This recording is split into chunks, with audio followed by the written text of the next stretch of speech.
చంద్రబాబు నాయుడు గారి నోట్లో నుంచి వచ్చే మాటలు ఏ స్థాయిలో ఉన్నాయనంటే భూస్థాపితం చేస్తాడట. ఆశ్చర్యం కలిగించే విషయాలు. 76 ఏళ్ల వయసు ఆయన, 76 ఏళ్ల వయసులో ఉన్న ఆయన ఒక ముఖ్యమంత్రి స్థానంలో కూర్చొని ఉన్న వ్యక్తి ఒక టీవీ ఇంటర్వ్యూలో మాట్లాడుతూ ప్రతిపక్షాన్ని భూస్థాపితం చేస్తాడంట. ప్రతిపక్ష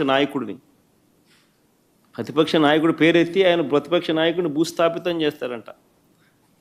ఆ ఎల్లో మీడియాకి సంబంధించిన ఓనర్, ఆ టీవీ ఓనర్ ఒకడు అడుగుతాడు, ఎప్పుడు భూస్థాపితం చేస్తామని.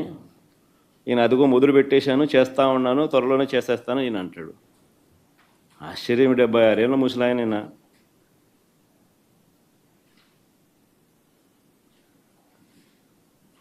ఈ వయసులో రెడ్ బుక్ రాజ్యాంగ పాలన ఏమిటి, ఈ బెదిరింపులేమిటి, వాడిని తొక్కుతా వీడిని తొక్కుతా అన్న మాటలు ఏమిటి? ప్రజలు ఏదో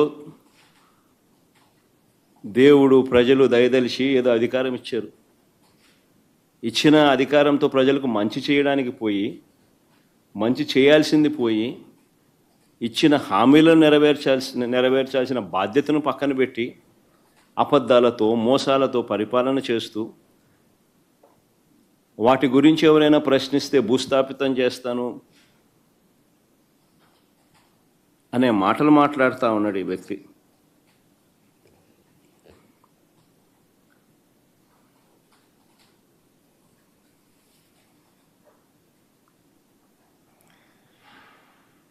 ఈ చంద్రబాబు నాయుడు గారి పాలనలో అసహనం అనేది ఏ స్థాయిలోకి పోయింది అని అంటే,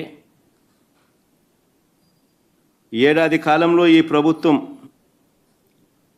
ఈ ప్రభుత్వంలో ఏ ప్రభుత్వము కూడా గతంలో ఎప్పుడు చూడని విధంగా వ్యతిరేకతను చంద్రబాబు నాయుడు గారు ఈరోజు చూస్తూ ఉన్నారు. ఇందులో దీని నుంచి డైవర్ట్ చేసేందుకు, ప్రజల సమస్యలు ఎవరైనా గొంతెత్తి విప్పితే ఆ గొంతును నలిపేందుకు ఏడాది కాలంగా మా పార్టీ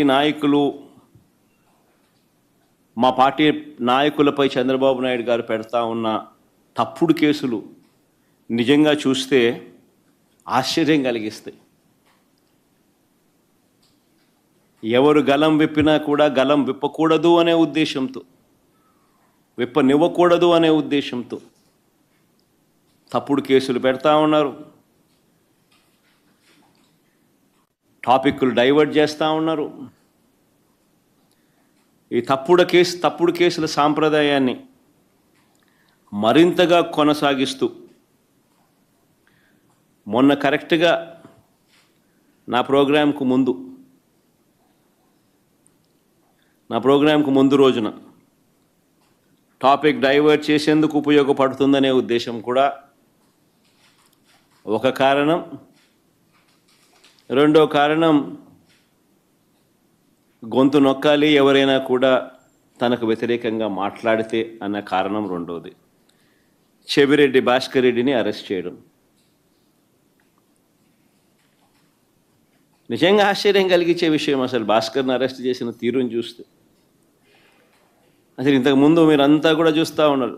సంవత్సరం నుంచి ఏ రోజన్నా కానీ భాస్కర్ పేరు లిక్కర్లో ఎక్కడన్నా కనిపించిందా, వినిపించిందా? ఎవడన్నా విన్నాడా? ఎవడన్నా ఎప్పుడన్నా విన్నాడా?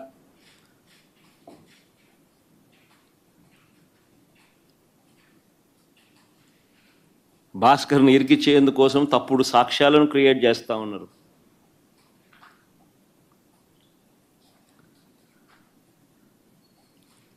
ఆశ్చర్యం కలిగించే విషయం ఏంటంటే, భాస్కర్ గన్మెన్ను అంటే పోలీస్ కానిస్టేబుల్ను పిలిచి భాస్కర్కు వ్యతిరేకంగా లిక్కర్ స్కామ్ ఏదో ఉంది అని, ఆ లిక్కర్ స్కామ్లో తాను ఏదో ఇన్వాల్వ్ అయి ఉన్నాడని, ఆ లిక్కర్ స్కామ్లో తాను డబ్బులు ఏదో ఉన్నాయని కానిస్టేబుల్తో స్టేట్మెంట్ ఇప్పించుకునే ప్రయత్నం చేస్తే ఆ గన్మెన్, ఆ గన్మెన్ అంటే ఆ కానిస్టేబుల్ ఎవరైతే ఉన్నారో ఆ గన్మెన్, ఆ కానిస్టేబుల్ ఇలాంటి తప్పుడు స్టేట్మెంట్లు నేను ఇయ్యలేను అన్నందుకు తనను కొట్టి చిత్రహింసలకు లోను చేస్తే ఆ దెబ్బలు తిన్న కానిస్టేబుల్, సిట్టింగ్ కానిస్టేబుల్, డ్యూటీలో ఉన్న సిట్టింగ్ కానిస్టేబుల్, దెబ్బతిన్న కానిస్టేబుల్ ఏకంగా వీడియో తీసి తనకు తగిలిన దెబ్బలన్నీ చూపిస్తూ, ఆ దెబ్బలను డిస్ప్లే చేస్తూ, జరిగిన సంఘటన తాను చెబుతూ డీజీపీకి లేఖ రాసి గవర్నర్కు, ప్రెసిడెంట్ ఆఫ్ ఇండియాకు లేఖలు పంపించినాడు.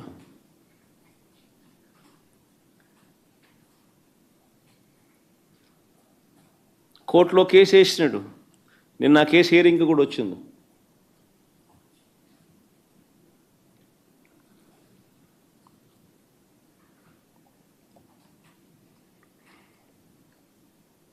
ఆశ్చర్యం కలిగించే విషయం ఇదంతా. నిజంగా చెవిరెడ్డి భాస్కర్ రెడ్డి పేరు సంవత్సరంగా ఎప్పుడు చూస్తూ ఉన్నాం. ఏ రోజు కూడా కనీసం ఎప్పుడు దీంట్లోకి ఎప్పుడు ఎవరు ప్రస్తావించిన కూడా లేదు. గతంలో కూడా ఎప్పుడు సడన్గా భాస్కర్ పేరు తీసుకొచ్చారు.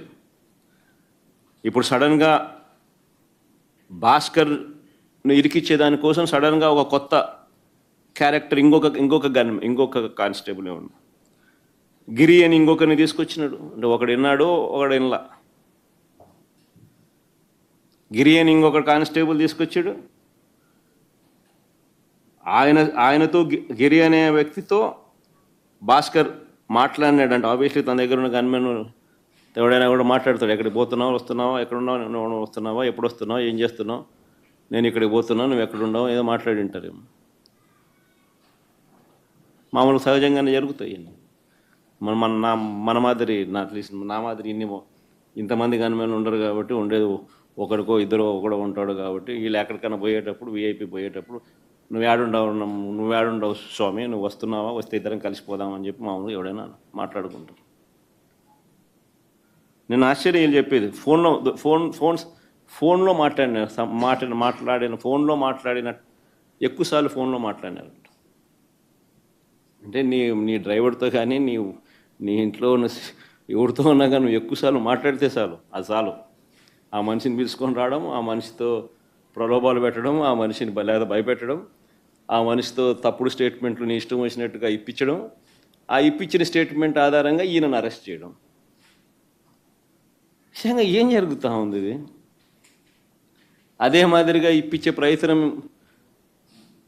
ఇంకొక కానిస్టేబుల్ మీద కూడా చేస్తే, ఇంకొక కానిస్టేబుల్ ఇష్టపడకపోతే ఆ మనిషిని కొట్టే స్థాయిలోకి వెళ్ళిపోతే, ఆ మనిషి ఏకంగా వీడియో తీసి జరిగిందంతా చెప్పి